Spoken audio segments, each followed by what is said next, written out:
It's like we've always known, been set in stone, unbreakable. It's like I've always dreamed, true harmony, unmistakable, unmistakable.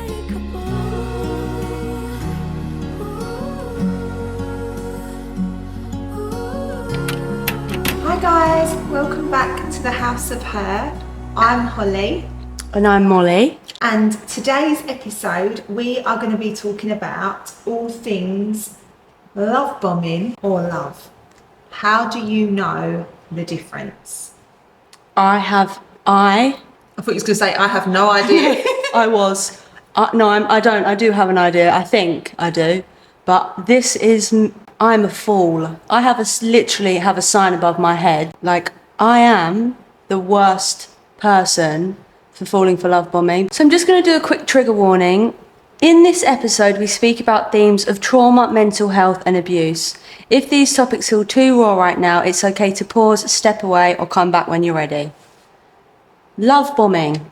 This is Mole's episode. This is my Achilles heel. This is her jam. This is my jam. This is my Achilles heel because I'm a hopeless romantic, so is Hollis.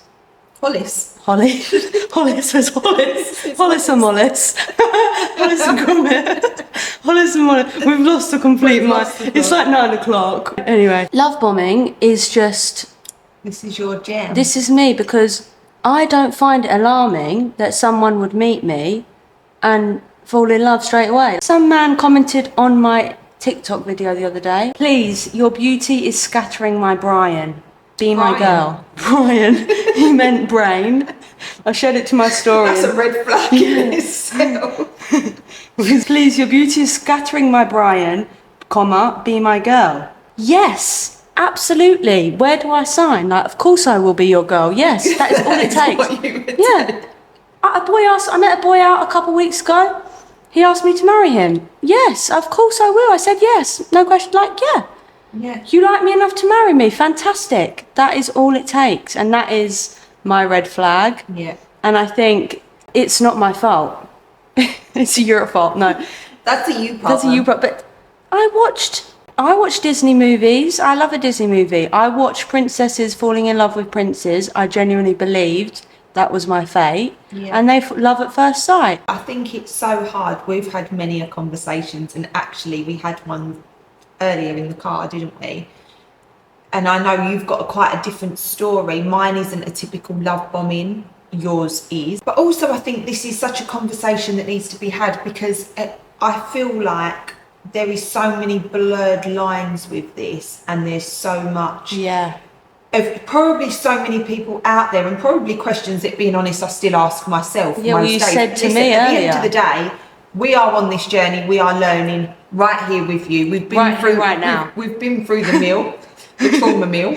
We threw that ring out again. But we are still learning as much as you, and we don't have the answers to all the questions. And there's actually a conversation that me and you had earlier. I wish we did have the answers. Yeah, well, it just saved us quite a... We're still confused. We are still unsure. But there is blurred lines on this, and I think so many of you will be sitting there in relationships, maybe watching this right now, thinking, well, is this love or is it control and love bombing? And this is something I've had to do so much therapy on recently. Yeah. And I feel like Angela probably is like... Good old Ange. Good old We've got to Ange. get this on a jumper. I know we have. We shall. Merch. But I think she must afterwards have to go and lay in a dark room with me because I've nearly died. She does. I've nearly died. Like, you would have thought after what I'd gone through, I might have developed just one trust issue. I might have developed a little bit of caution, but no, not a slither. Not a slither. I haven't. The second a man comes along, tells me I'm the most beautiful girl he's ever seen, asks me my ring size, I'm like, yeah. And Angela says to me, we've got so much to say on this actually, haven't we? But it's that trend that I've been, a few months ago, seeing it a lot online. It's like butterflies. When you get butterflies over a man, that's not, but that's not healthy necessarily. And actually, That's not what you should look for. I think, well, I've been told, which I'm really disappointed by, because I just thought Prince Charming was going to come along and just fall in love at first sight. I've been holding out for that Same. euphoric, I need to talk to you every second You of are the day. the breath but you are the breath I air. air I breathe. Air I breathe. But I always thought that feeling that takes over you, and let's not get confused that a bit of butterflies to get excited to see them. But what I now think is that butterflies are actually your common sense leaving Your body. But they are warning signs And as they well. are, That's your and- nervous system. Yeah, and That's anxiety. Yeah. And anxiety. But that feeling of like needing to hear from them, or you're in panic, that euphoric, overwhelming desire that you only feel. Let me tell you how you know something is a red flag at the beginning. And this is something that I did have, is your whole mood is dependent on the energy Of that them. they give you. When he used to message me, like I used to need to speak, and if I didn't hear from him and I was relying on that butterfly feeling. And Same. I actually said to Angela, I'm worried I'm not going to have that like excitement feeling. And she said to me, good. Yeah. I hope you don't have that again. Yeah. Because Hope you that bloody is- don't. Yeah. Never Don't. again. Good. Good for you. She was like, I hope you don't, because that right there is a red flag. right and there, that's why darling. you're sitting in my chair, darling. Red flag. We're walking with flags. Red flags. Oh, I'm not. We picked the frigging I brown think if colour, I didn't got we? into a relationship right now, I would be a walking red flag. Yeah, oh, to be same. honest. I We've got am. a lot of healing to We got do. a lot of healing. But yeah, I think that feeling, and we get told always that, oh my God, if you don't get butterflies, if you don't get this, then it's not real. And When you know, you know. Yeah, No. well, but that's a crock of shit. Let me Yeah, tell you. a crock of shit. I want to get that in a t-shirt as well. Yeah, what a crock of shit. But yeah, so I haven't recently learned that just because you don't get that euphoria, needing to talk to them the whole time, needing that Do you butterfly enjoy that? feeling. Do you enjoy No, that? I was on my last fucking nerve and lost about 3 stone. Yeah, I actually don't enjoy that. I mean, that weren't such a bad thing. That was of course I fucking didn't. And do you know what? I remember all my friends saying to me, God, this is the best stage, enjoy the dating stage. And I was like, enjoy it. in I the can't trenches. eat, I can't sleep, No, I can't, same. it's horrendous, but it is that whole, I had that it's in the last- unhealthy. I had that with the last guy I was seeing. I can't remember having that with my ex, but I had it with the last guy I was seeing. But do you know what that is? And this is attachment styles, which is what I've covered again recently with Angela about this sort of stuff.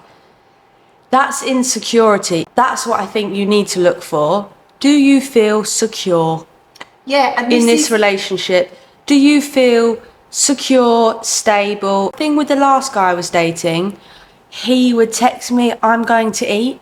I'll text you after. I was like, I'm changed forever. Yeah. Because no man's ever green done this. flag, what you think? Yeah, I was thinking green flag. He's consistent. He does this, he does that. He texts me good night every night. He lets me know what's going on.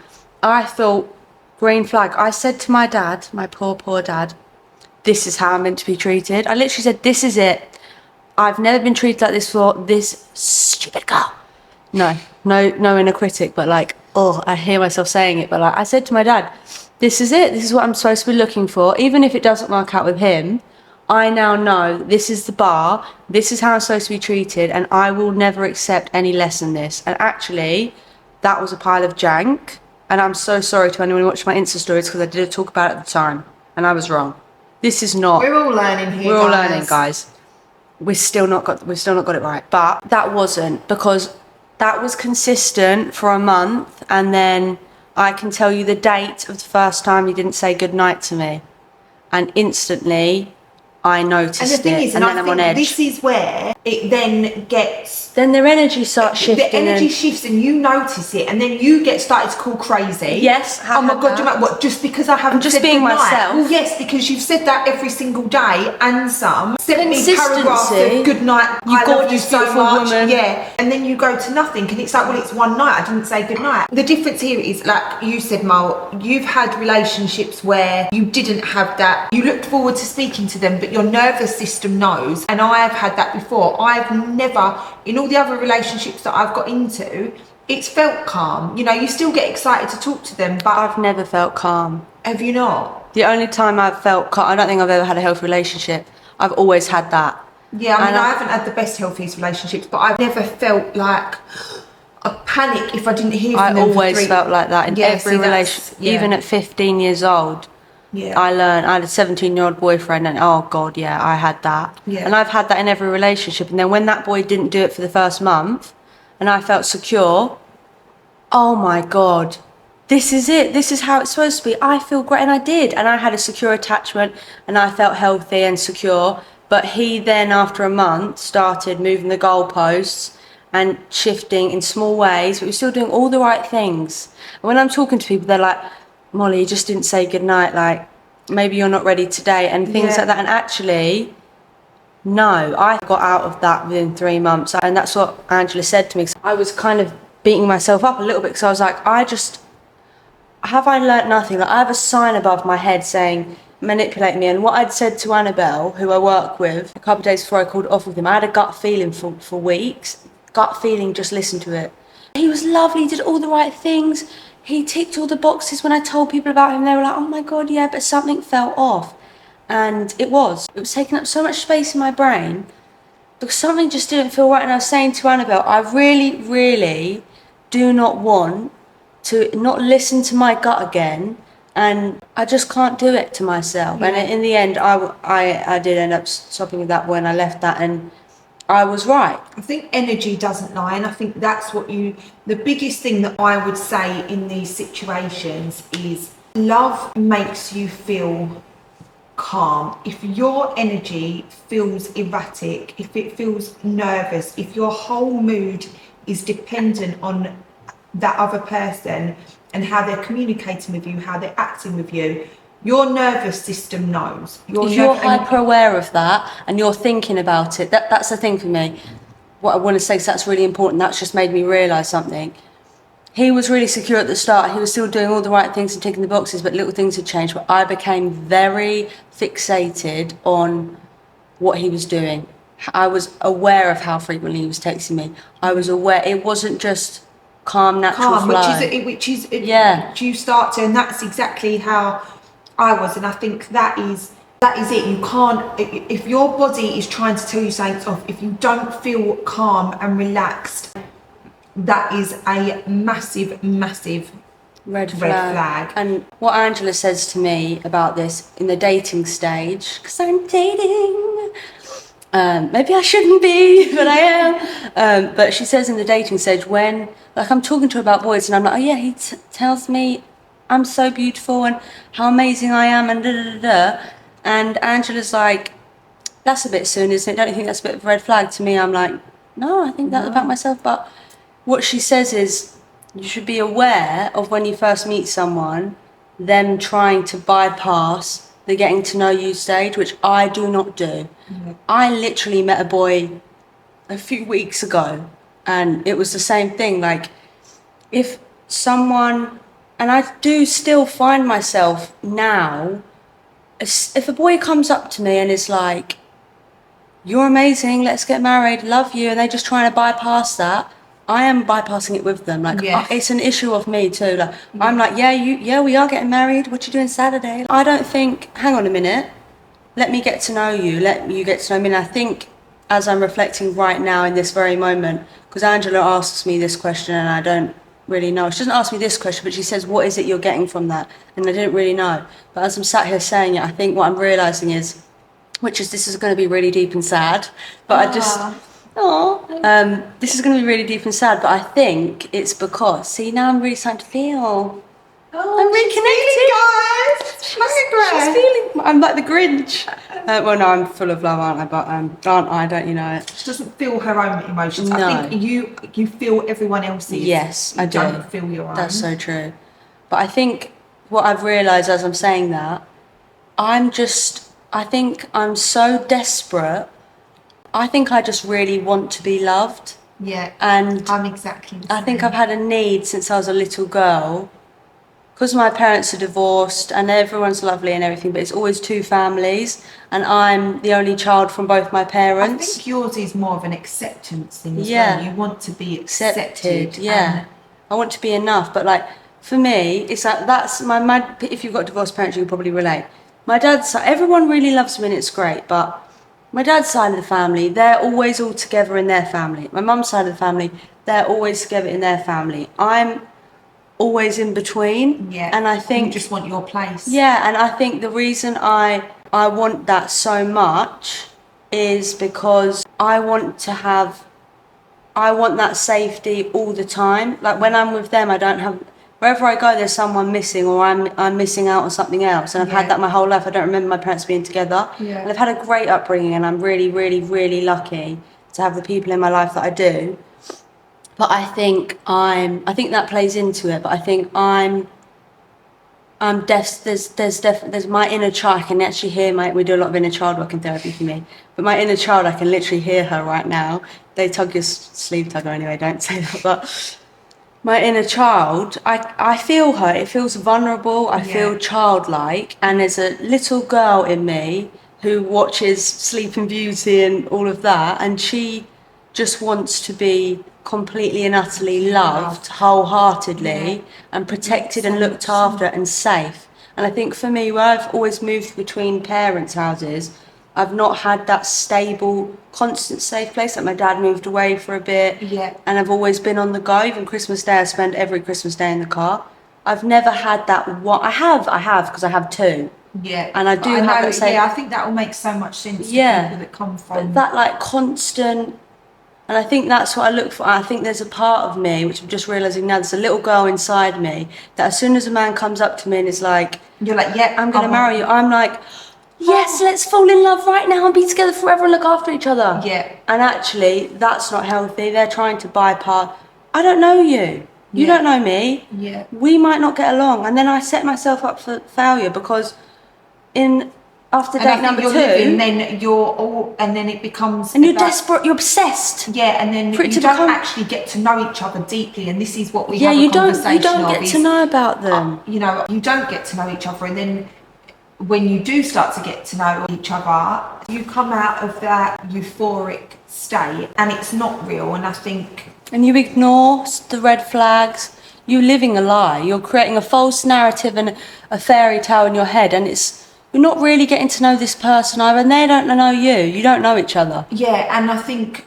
I remember my friend actually saying it to me, the things that you ignore at the beginning will always be the things that you split up over in the end. And it's so true. Like those little things, the red flags that you ignore, all of those things will be the reason that you do end up splitting up. But in terms of love bombing and love, fine line. It's a fine line, and I think it's one that we are struggling. If we're being totally honest, I'm struggling with it so much. But I think even the other day though, I said to you, last week or this week on the weekend, I think I sent Holly a voice note and I was like, I've cracked it. I thought I'd cracked it a few months ago, and I said, it's not how they feel about, I said it on one of the first episodes, it's not how they feel about you, it's not how you feel about them, it's how they make you feel about yourself. I still don't think that's it. The latest breakthrough, discovery I had, realisation was, it's the way that they look at you. I met a boy out a few weeks ago, and the way he looked at me, I've never been looked at like that before, and I was like, yep, this is the one. I have made it. This is my husband. And I compared it to every other boy I've been with, and he looks at me like the other boys never did. So that's what it is. It's the way they look at you. No, wrong again. But there's that phrase as well. It's in the eyes. No, it's not in the eyes either. It's not the way they're looking at you. Another one, wrong. Wrong. Another wrong. I think where we need to learn, and I think obviously we said it before about, but I think like love bombing is very over the top. It's very, if everything goes their way, it's great.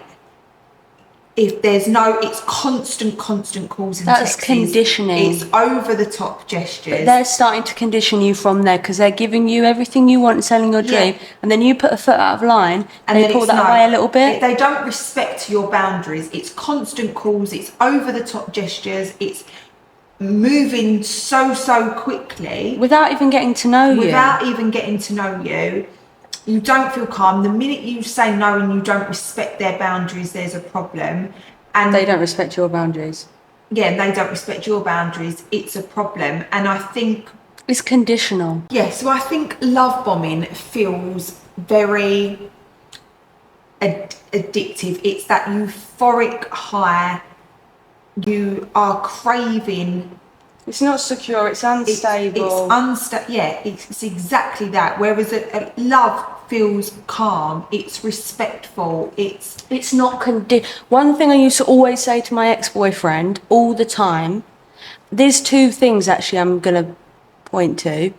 First thing, I used to say to my ex-boyfriend all the time, but your love is conditional. If I don't do what you want, you take your love away. If you loved me, you would accept me for who I am. Like my ex-boyfriend, I used to say all the time, your love's conditional. If I don't do what you want, if I wear this, if I wear that, if I go here, I go there, I talk to a boy, any of that, you take your love away. That's not love. If there's conditions on love, that's not love. And the other thing with my ex-boyfriend was, I noticed this today, and a different boy. The top of the roster. Numero uno. The man in the top spot right now. The man in the format. No, because he listens as well. I'll explain it to him anyway. But what I noticed is today with him, because we was actually having a bit of an argument this morning. Sorry. Because I know he's watching this. Yeah, sorry. I did tell him, I said, you're going to be the next episode if you carry on. But we was having a bit of a disagreement this morning. And I went, that's manipulative. And he went, so cute. The fear in his eyes. God. No, he literally, as soon as I said that, and he said to me before, do you think I'm narcissistic? Do you think I'm manipulative? And I'm like, not at all, one bit. Yeah. And I said to him, if you think that you are, that means you're not. Yeah. Because a narcissist doesn't have that much self-awareness. But I said to him, because what did he say? He went, oh, everything I say is wrong. And I went, that's manipulative. And he literally, I'll never forget, the colour drained from his face. And he didn't know what to say because he doesn't want to be manipulative. He's so bad. So aware he so doesn't want to be manipulative. And I explained to him, it's because I'm expressing that I don't like what you're saying and I'm not agreeing with it. And you're going, oh, everything I say is wrong. Blah, blah, blah, and you're putting yourself in the victim seat. And actually, I'm just trying to express that I don't agree with what you're saying. And with my ex-boyfriend, and when he said that, it struck a light bulb, because with my ex, these poor men are just getting psychoanalyzed left, right, and centre. I feel like what's that thing? How to Lose a Guy in 10 days. I'm just doing research. That's why I'm dating. But with my ex-boyfriend, and I've got so many screenshots and messages where I have called him manipulative. I've sent him screenshots of what gaslighting is. I've sent him screenshots of what a narcissist is. And every single time I'd say it, he'd go, typical, I can literally quote what he would say. Oh, here you go, you're going to throw in that typical bullshit buzzwords, gaslight, manipulate, narcissist. Every woman says that. Da, da, da, da. Anything I'd say, hello, I think your behaviour right now is being manipulative. He would just go in more. He didn't care if I called him that. No, actually, don't always say that unless you are. Yeah, and with that boy, I said it to him, and straight away, he did not want to be like that, and I explained it to him. And I think that's a really good... And we were saying this earlier, like we had a conversation and we were saying the difference between love and... Okay, so if there's a situation... This is what Holly said to me on the phone earlier. Is that what you're going to say? What about? That you have friends. Okay, no, that wasn't what I was going to say. Oh. But we can discuss that one. I want to discuss that next as well, but So, so you can say first. If the difference between love is having healthy boundaries, and it is never Respecting your them. place to say to someone. So you could say all relationships have boundaries, and this is Can what we say what you said to me? this is what we was going to discuss earlier, because my point of view was, and this is where I feel like there can be blurred lines. And I'm very much the other way I on wouldn't this say now. it's love bombing, but I would say it's love or control Yeah. more of this, which I think is just, it's in the same category. But it's because it's normalised in society. people do have boundaries in relationships, right? There is things that you are gonna like in a relationship, and there is things that you are not gonna like in a relationship, and we all have them. It's not down to that person to tell you no. Did you say what we said earlier? What you said to me on the phone earlier? Yeah. What did Yeah. you say? Do you remember or not? I said I've got friends in a relationship where their partners would say to them, they could come down, get ready. Oh, that top's a little bit booby, or that's a bit too much. Something along, not those exact words, but something along those lines. So my thing was, well, that's. You thought that was a boundary.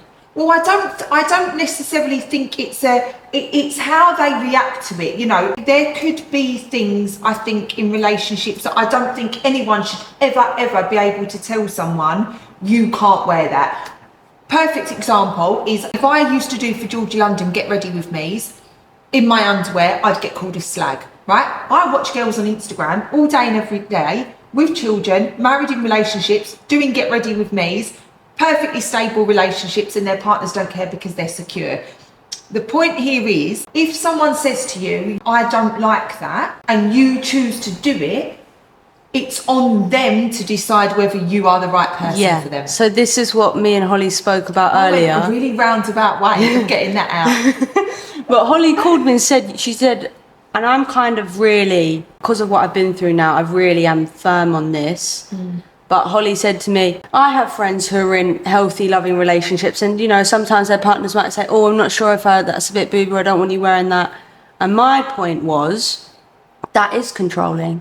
I don't think it's not. It depends, because if you call someone a slag, you're not directly telling them not to do it, but you're still disencouraging them. I think it's the behaviour after that. So my point was, my friends will then laugh it off and banter it off and be like, oh, well, hopefully I'll put, or something jokey, and their partners won't say anything.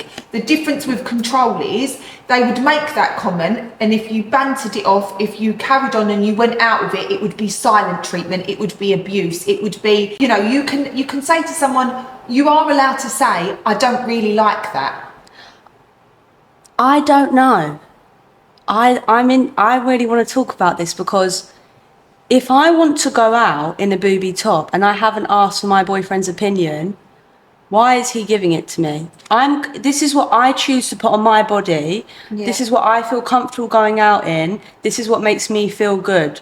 Why does my boyfriend or husband or whatever think that he has any reason to tell me he doesn't like what I'm wearing? I don't care. I like what I'm wearing. Yeah. If someone, and this is back to that point, if he doesn't like the way I dress on a Friday night, then he can go and find someone more conservative. Absolutely, and I totally agree with that. And I think but this I do is think you only learn, because there is men out there that this is so normalised. Yeah, this is where it can progress. Yeah, but and I think there is men out there that don't like their partners going out and doing certain things. There is men out there that do not want, and women out there that don't want their lives on social media. It doesn't necessarily always mean they are a bad person. It just means there is girls out there who don't have their life on social media. There is girls out there that don't go out in booby tops. There is girls out there that don't go out in short skirts and don't wear bikinis and wear swimsuits. Sometimes I think it doesn't always make, if they abuse you because of it, if they give you shit, if they do this, it depends how it's, because I think people do have boundaries. This is a really good, healthy This is debate, a really healthy, but I really don't agree, because I think that this is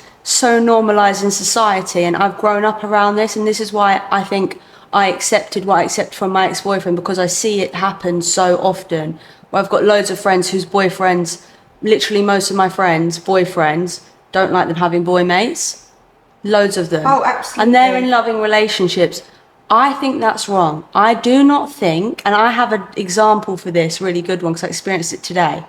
I do not think you should be telling your partner what to do. I had a situation with that boy, that argument we were having this morning, about him and a girl he's friends with, and I said to him, something happened, we had a discussion, blah, blah, blah, and I was upset about something and I expressed that, and I would never then go and tell him, well, you can't be friends with her anymore, you need to say this or that to her. I've told him how I feel about the situation. I fully trust him and respect him to make his own choices with his life. If he deems it appropriate to continue being friends with that girl, and that's his choice. But this is what I'm saying. So it's not down to the person. That's exactly what I'm trying to say. Is you are still allowed to say, I don't. That makes me feel uncomfortable. But I didn't say that. I didn't say it makes me feel uncomfortable if you're friends with her. I just was upset about the thing that had happened, but I didn't say it makes me uncomfortable if you're friends with her, because it doesn't. But you're entitled to feel that. Yes. You are entitled to feel that. But yes, and I'm entitled to express that as well. You're entitled to express that, and that's what I'm saying. Everyone is entitled to express in a healthy way, not abusing. It's in healthy relationships, and this is the difference between love and control. In healthy relationships, it is normal to sit down and have these conversations where you can express how you feel and say, this is what I like, this is how certain things make me feel. It is then down to the other person to make a decision, and if their decision is not what you would like to accept, or it makes you feel such a way, that's your decision to leave the relationship. Yeah, it's not warrant abuse. No, it's not tell them what to do. That's the difference between control. Is controlling people will say they don't like something, and if you don't listen and you don't adhere by their rules, and if you stay friends with the people they don't want you to be friends with, if you wear the outfit they don't want you to wear, they abuse you. And not all relationships are like that. And I feel like that is the fine line between love and control. But I think as well, and I do think it is. I think a lot of my friends are in controlling relationships, just subtly though. Their boyfriend, they won't do certain things because their boyfriends won't like it. I've been out in clubs before and my friends are like, don't post that because my boyfriend will see it. Yeah, because what's on the other side of that, if they do that, is they're going to get... That's so normalised. But this is where it's wrong. Yeah, and then when it was happening to me, well, it happens to all my friends, so it's okay. And that's why I think... Obviously, it's happened to me on a larger scale, and it got really severe. But it happens a lot subtly, where men and women, out of a place of insecurity in themselves, try and control what their partner does. And that's what I really want to talk about on that is, if you don't like something your partner's doing, say I'm not comfortable with him being with that friends with that girl anymore. That is my work. Just because I'm not comfortable with it, why? Like, this is what I want to get, this is what I want to tap into here. Yeah. Am I insecure? Do I feel insecure? Is it coming from, like, where's that feeling coming from? Yeah. Is this person really respectful to me? Do I love them? Do I trust them? Do I trust that this person will honour me and respect me? And do I love and trust and respect this person enough to allow them to make their own choices and trust their own judgment on situations? And if I don't, it's okay to not be comfortable with things your partner's doing. You can't help the way that you feel. But because a lot of my friends wouldn't like their boyfriends having girl mates as well. And it's like, okay, that's how you feel, but where is that coming from? Is that insecurity? And when you bring that up, maybe reframe that conversation. Instead of, I don't want you to have girl mates, maybe actually workshop it together a bit, or teamwork, and say, this would be my approach genuinely. I don't know why, but I feel insecure about you going out here on Saturday night. I'm feeling not comfortable with you doing that. And then have the conversation. Why do I think that? Okay, maybe it's because I feel like you're going to abandon me, or there's going to be really good looking girls there and I feel rough about the way I look right now. But then when you communicate about that and you have that conversation, it's not always on the other person. No, but that's a healthy relationship, and that's what I'm trying to say. It's not you're a fucking lunatic. No, and it's a good making you feel even worse. It's sitting down and having those healthy, because relationships do have boundaries. Yeah, people do have insecurities, but it's about normal. Instead of just saying I'm not comfortable with that, try and if they're saying it to you as well. Okay, if a boy said to me I'm insecure, I did used to say this to my ex-boyfriend. If a boy said to me I don't want you going out here, or I'm insecure about you doing this, I'm not comfortable with you wearing that, I would say, okay, I'm sorry you feel that way, that sucks, because I would want you to be secure in our relationship and trust me. Why do you think you feel that way? Is there anything I can do to make you feel more secure in our relationship so that you don't have that insecurity? I think there's a lot of the time in those situations there's something going on deeper, and you can cure that insecurity, and then you might still not be comfortable with it. I think the difference is in what we've experienced and to healthy relationships is you don't have that conversation. Number one, you don't have that conversation, but number two, the other side of that and the fear of doing that is there is a fear. Now, in a healthy relationship, like I've got friends who partners might say that, they would sit there and say, well, I'm wearing it. Yeah, and that's the end of the conversation. Yeah. And there's no silent treatment. They're comfortable to say that. They're comfortable to say that because the partner feels like that, but deep down, he loves her, and she knows it's not gonna, and she knows it's not going to end up in her getting punched or mentally and abused. she still goes and wears it anyway. Called a slag. And the difference for me was, if I had done that and went out and didn't send video and didn't do this and wore this outfit, I would get called every slag under the sun. I would get abused. I would turn his phone off, and silent treatment. And that is where control comes from. Someone saying, I don't want you to go out and wear that because men are going to look at you, is different to someone saying, I still think that's a red flag. No, that is a fucking red flag. Jesus Christ, I have completely lost the plot. Jesus.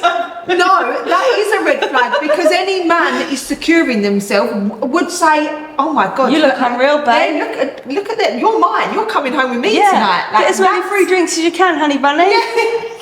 But do you know what I mean? So no, that is a red flag. But I think the difference between control and love is having boundaries, absolutely, but there is no fear of, if you decide to wear the outfit, you decide to go to the club that your partner might not like, you decide to wear the outfit your partner might not like, you'll go out with the friends your partners might not like, because, I know, let's be honest, in all relationships, there's always friends. I've been with men before and they've got friends in the group that I know go out and cheat on their girlfriends all the time. I don't say to him, oh, you're not going out with him. Why do you? No, but I don't know, actually, in that situation. It's not that I think he would go out and do it, but I just think I would question that a little bit, because I'm going off on tangent now, I know, but I wouldn't say, oh, you can't go out with him. But I think a challenge. I would probably have a challenge for that. Of course, but there's no backlash on the end of, and this is the difference between love bombing and control, is there's no backlash. Healthy relationships healthy conversations are going to happen. There is always going to be certain boundaries. There's always going to be things that upset people, that people don't like. People, might get into a relationship and they don't like going out drinking. But if you get with someone and your partner goes out and have a drink, that's who they are. You can't stop that. You don't abuse them over it. You don't call them names. If that's not for you and you don't like that, then take yourself out of the situation, because that person is not for you. And I really actually want to speak on this as well, because it's just come to my head. Boundaries. I saw it on this year's Love Island between Helena and Harry, and boundaries is a therapy talk, and a lot of abusers, I've seen this before, a lot of abusers are now learning therapy talk to use it, because boundaries are healthy. Just saying the word boundary doesn't necessarily make it a healthy boundary. And on this year's Love Island, Helena and Harry are setting boundaries of what Harry can do. Is it boundaries or rules? Yes, that's not boundaries. That's rules. Boundaries are personal. My boundary. It isn't you going out in a short skirt.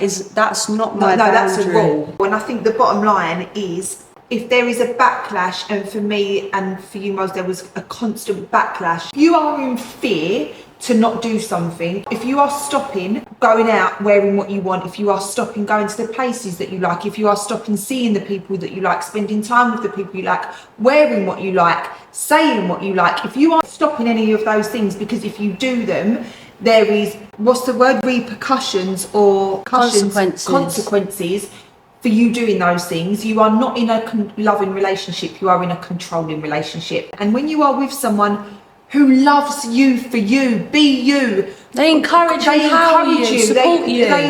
Teamwork. You can be the person you want to be. You can talk the way you want to talk. Not to say that these conversations don't happen, but wear what you want, be who you want, say what you want.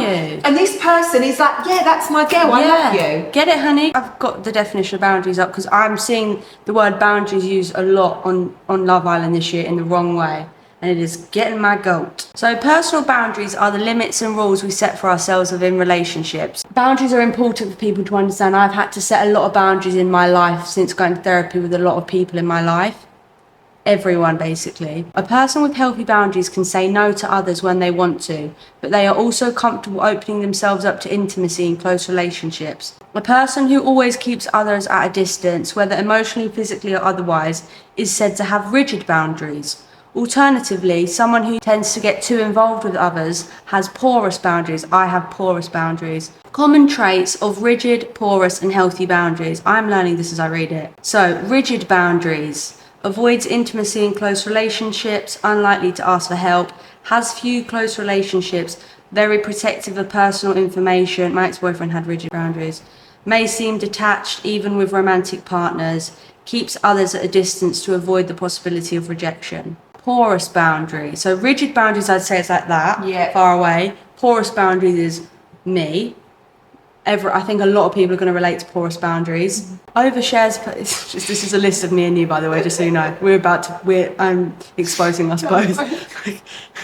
Poor us. And I'm going further down the list now. Poor us. That's what it means. I'm going further down the list and I'm feeling like I'm being read right now. I feel... Right, porous boundaries. I feel attacked already. We're about to get floored. Overshares personal information. Welcome to our podcast. Difficulty saying no to the requests of others. Over-involved with people's problems. Dependent on the opinions of others. Accepting of abuse or disrespect. Fears rejection if they do not comply with others. This is so... I'm deep diving on this when I get home. Yeah. Finally. This is the rabbit hole of the week. Yeah, this is the rabbit hole of the week. The golden level, the healthy boundaries. Values own opinion. Doesn't compromise values for others. So if I'm comfortable wearing a crop top and I'm in a relationship and my boyfriend says, I don't want you to wear a crop top, sorry, I'm not compromising my values. This is what I believe is right. This is what I want to wear. Yeah, I believe that the right thing for me to do in this situation is to be friends with boys, go out in the club on a Saturday night, shake my ass and get my boobies out in a crop top. That is what I believe is right. They are my values and this is what I deem acceptable. I don't care if you love me more than anything in the world and we're married. I'm not going against my thing for you. And the thing is, a lot of the time as well, I think what you'll find is what I found as well is that I was this person beforehand. So if someone meets you and you are a certain way, so I was the girl on Instagram. This is my biggest point. You knew who I was before. Like this, do not change. Because if they know who you are, even if they don't, both our episodes said that. Yeah, if they know who you are, I was the girl who shared my life on social media. I went online. I had Georgie London in the summer. I wore cover-ups. I shared my life. I was first trapping. I was first trapping on these hoes. I just posted a first trap in the break. And he still wanted. That's the person he fell in love with. Yes. That's Amen. the person he love bombed and conditioned. Yes, yes, Lord. Sorry. But and then they want to change you. No, you met me as this person. This is control. This is me. Not love. Like this was my life beforehand. Yeah. Someone tries to change you. No. Right. Next. So healthy boundaries. Values own opinions. Doesn't compromise values for others. So being who you are. Shares personal information in an appropriate way. Does not over or undershare. Guilty. But this is hard because when you're neurodiverse like we are, you're always going to have an oversharing problem. We can't be perfect. We can't be perfect. Knows personal wants and needs and can communicate them. Can communicate needs. This is so important. I know what I want and what I need. I know what this is what you're saying. This is a boundary. Here's what I need and want in a relationship. This is the way I want to be loved. If you can't give that to me, That's okay. I'm not going to try and make you do anything you don't want to do. You don't have to. You're allowed to show up in this relationship however you choose. If I don't like the way you show up, I will remove myself from the relationship. And that's what my point was earlier. Is, I could get into a relationship with someone who goes out every Saturday and drinks, or goes out once a month, spends all night in the pub, for instance. I don't want that. That doesn't mean that they're a bad person. They're just not your person. They're not my person, and this is the difference. I am not going to get in and say, you can't do this, you can't do that. Listen, that's not for me, actually. It's not for me. I do get it becomes a bit difficult if they suddenly start doing that into a relationship and you're married and you've got children and all of that. And I think this is where boundaries do come in. There could be a party girl out there who wants to go out every Saturday and have that drink with them, and that's totally fine. Yeah. That's not where I'm at in my life, and that's not what I'm willing to accept. Am I going to abuse them and call them every name under the sun if they do so? No, because that's what they believe is right. And as much as we're talking about values and everything else, you're never going to have the same values as who. You're always going to have different values and clash at some points in a relationship, and that's the point you're making. Yeah, it's about coming together healthily and agreeing and meeting in the middle. Yeah, and it's about respecting where the other person's Yes. coming from, and then respect. And this is something I've really learnt in therapy. No one's wrong or right. We're shaped by our experiences. We're looking at things through a lens of our life. I believe something, you believe something else, and it's about communicating with each other, understanding, listening without judgment. If you're in a relationship, let's say, and you've got children and the partner's going out and they're coming home in the middle of the night, for example, this is probably quite a popular one, and it continues to be a thing. This is hard. This is where it's not always control, and this is the point. Are they respecting My what boundaries? I want? You're not going to Your needs. It's not what you want. That is your basic needs in a relationship. Yeah. You need someone who's gonna not come in at middle of the night when you have children asleep. Yeah. That's not you being controlling. That's a genius, brilliant way to define that. That is a perfect definition. And I think that's it's having your boundary. but That's not control. It gets to the point where you have to think, if they keep not listening Crossing to you your boundaries. and crossing that boundary, you then have to decide, is that relationship for me? You No. don't have to abuse them. No. You don't have to take it to the level. You just have to decide, and that is the difference between control and boundaries. And it's last one on the list of healthy boundaries. I'm going to quickly breeze through them one more time. Knows personal wants and needs and can communicate them healthily. Which is the whole point. Yeah. And then accepting when others say no to them. Yeah. Which is exactly the point as well. We will put these in the show notes. You know, these are things that we are learning as we go along as well. It's I about- think the main thing that we want to get across here is, if someone is making you change who you are, and there is a consequence to your behaviour or what you're doing, what you're wearing, who you're speaking to, Yes. and you are dimming your light and becoming someone that you are not, you are in a cage, not a relationship. The right person will build you up, love you for who you are, exactly who you are, Empower. without changing. And if they don't, we will. And if you get them nervous feelings and your energy is off at the beginning of a relationship and you don't feel calm, I can almost certainly guarantee that is not your person and that is not your relationship. And you're on the wrong path, honey. You're on a path for a rough ride. Run. And I think if you've got constant butterflies, run. Anxiety. Listen to your gut, girl. Yeah. It's there for a reason. It's not just about digestion. It's like your second brain. Yeah. In fact. This is just basically what our conversations are, like now, we're guys. just doing it. But you know, we're happy. We want to hear your feedback on the episodes. If you're not in our Patreon, you need to get into it. It's our H.E.R community. It's where we discuss all of these things, where you can come to us, Join the tell conversation. us your stories, you know, give us your feedback on what you feel, situations that you've gone through, things that have helped, all of that stuff. The link will be in the show notes. And that is a wrap. We are going to have people, you know. What? You went. We are, and I thought you were going to say, I went exhausted. I thought that's what you were going to say. But we are going to have, you know, this is debates that we want to get actual psychologists. All of these things are coming. For now, we're just debating it with you guys, between ourselves. We're just going with the flow, talking from experience. Oversharing and overcaring. Love that. That was what my podcast used to be called when I had one. Love that. On that note, we're going home. Love you guys. Thanks for listening.